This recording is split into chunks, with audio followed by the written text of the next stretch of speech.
The scream that pierced the night was not human, nor was it entirely animal. It hung in the humid air of the West African forest, lingering between worlds like the being that produced it, neither fully man nor beast, but something that stalked the threshold between. When villagers along the Sierra Leone-Liberia border heard this sound in the darkness, they barricaded their doors and whispered protective prayers. For they knew the Leopard Men were hunting, and before dawn, someone's blood would water the soil. The Leopard Society, or human leopards as colonial authorities labeled them, emerged from the shadows of West African history in the mid-19th century, though their roots likely stretch deeper into the past. In regions spanning from Sierra Leone through Liberia to Nigeria's Cross River and into Cameroon, these secret brotherhoods became the embodiment of terror, spiritual power, and resistance to changing orders. Men who donned leopard skins, attached steel claws to their fingers, and slaughtered their victims with calculated savagery that mimicked the attacks of the jungle's most feared predator. The society drew power from liminal spaces, explains anthropologist Michael Mayer, who studied secret societies in West Africa for decades. They operated at the boundaries between human and animal, civilization and wilderness, colonial law and traditional authority. This position gave them tremendous psychological power over communities caught in similar transitions. What made the Leopard Society particularly terrifying was not merely their method of killing, but the intimacy of their predation. Unlike other threats, these were not strangers who attacked from outside. They were neighbors, relatives, prominent men in the community who transformed under cover of darkness.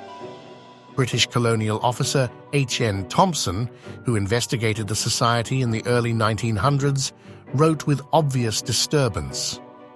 The most chilling aspect is that victims are not chosen at random, but selected with careful deliberation, often by their own kinsmen who sit in secret council.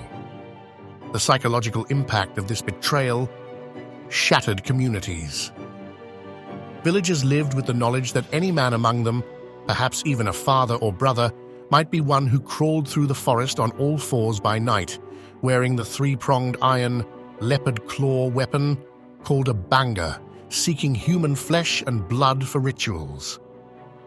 No social bond could be fully trusted, no relationship offered complete security. In this atmosphere of suspicion, the society's power grew beyond the actual reach of its membership. Colonial authorities, confronting what they perceived as savage barbarity, struggled to understand the complex motivations behind the killings. They created simplified narratives of murderous cults and cannibalistic fetishism that stripped the society of its political, economic, and resistance dimensions. This reductionist view persists in many popular accounts today, painting the Leopard Men as nothing more than primitive killers indulging in bloodlust. The reality was far more complex. In many regions, the Leopard Society emerged or strengthened precisely as traditional power structures were being undermined by colonial rule and Christian missionaries. As anthropologist Warren d'Azevedo noted in his studies of the Gola people, the society represented an alternate structure of authority when traditional governance was being systematically dismantled. When chiefs were reduced to tax collectors for European powers and ancestral religions were condemned as devil worship, the secret society offered continuity with traditional values, albeit in increasingly violent forms. The ritualistic nature of Leopard Society killings reflected specific cosmological beliefs about power and its distribution.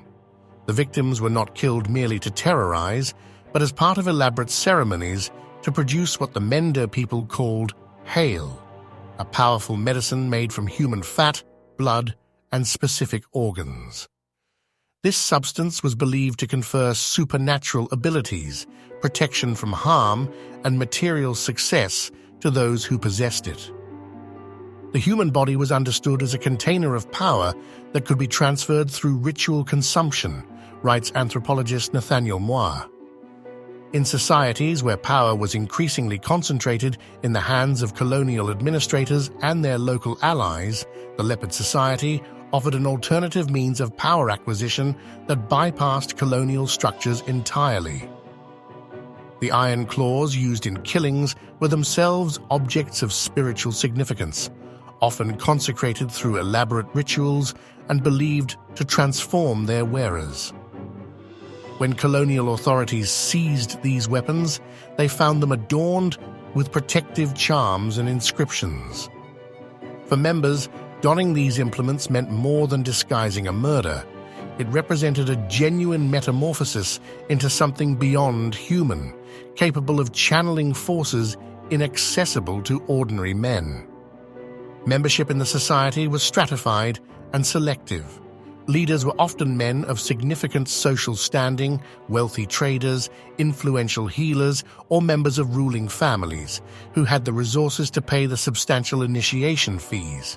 Below them were the operational members who carried out killings, and at the lowest level, scouts and informers who identified potential victims and reported on community activities. This organizational sophistication belies the colonial characterization of the society as merely a primitive cult. The British response to the Leopard Society was predictably severe. Special courts were established in Sierra Leone, culminating in the Human Leopard and Alligator Society Ordinance of 1896, which made membership itself a capital offense. Mass trials resulted in numerous public executions, with 87 men hanged for leopard crimes between 1895 and 1912.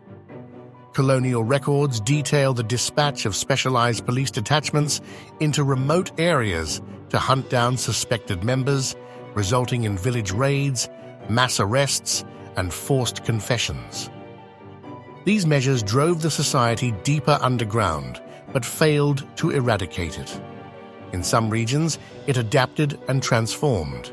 Among the Igbo of Nigeria, the Leopard Society reportedly evolved from a primarily religious organization to one that increasingly served economic functions, eliminating rivals and enforcing trade monopolies. In Liberia, where American colonists rather than Europeans established authority, the society became intertwined with political power, with some evidence suggesting that government officials themselves were members into the mid-20th century. Perhaps most disturbing to colonial sensibilities was the suggestion that the Leopard Society represented not a remnant of primitive savagery, but a modern response to colonialism itself. As historian Adam Jones argues, the violence of the Leopard Society must be understood in the context of the systemic violence of colonial rule, forced labor, punitive expeditions, cultural dismantling, and economic exploitation. The killings, while undeniably brutal, occurred within a world already transformed by the greater brutality of colonial conquest. When traditional religious practices were banned, new and sometimes more extreme forms emerged in secret. When legitimate paths to power and wealth were restricted to those who collaborated with colonial authorities, alternative paths developed in the shadows. The leopard skin became, among other things, a symbol of resistance against an imposed order. By the mid-20th century, as African colonies moved toward independence, the Leopard Society killings diminished significantly. Some scholars attribute this decline to more effective policing, others to social and economic changes that undermined the society's power and purpose. In most regions, the society appears to have transformed into less violent forms or disappeared entirely. Yet rumors persist of its continued existence in remote areas, and the leopard imagery remains powerful in West African consciousness. What cannot be disputed is the psychological scar left on communities where the society operated. Older residents of villages in Sierra Leone's Pujehun district still speak in hushed tones about the days when certain paths couldn't be walked after dark and children were kept close to home. Cultural memory preserves the terror long after the immediate threat has passed.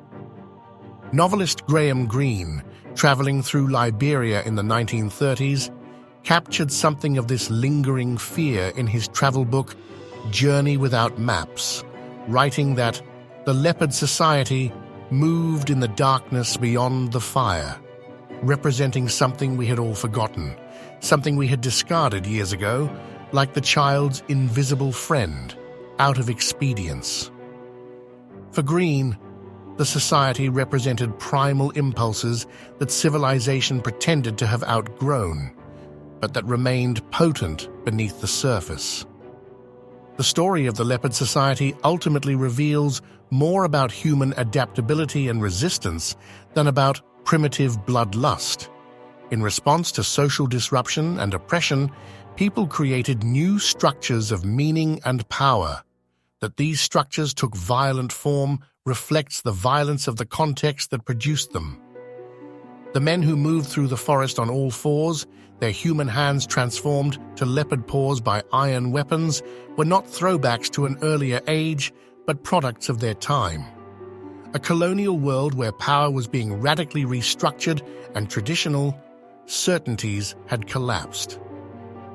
Today, the forests where the Leopard Men once prowled have largely disappeared, cleared for palm oil plantations and timber concessions. The colonial powers they resisted have retreated, replaced by new forms of external economic control. Yet in West African folklore, in secret society rituals that survive in less lethal forms, and in the political imagination of the region, the figure of the man who becomes leopard retains its power. But in that transformation lies a terrible truth. When pushed beyond endurance, humans don't revert to animals. They become something else entirely, something that moves through darkness, wearing the skin of whatever frightens us most.